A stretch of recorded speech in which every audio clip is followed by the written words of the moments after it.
Ladies and gentlemen, welcome to TV Sunday. Bad news from North African country Morocco as 6.8 magnitude earthquake hit into the high Atlas mountain Friday night. That's the biggest hit in 120 years.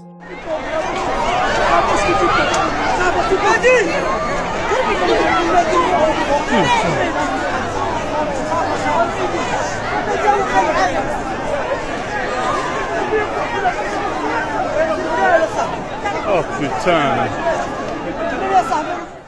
There is the massive destruction near the epicenter as it's a high mountain and a village area, and the local television have reported that the death toll has surpassed 1,000.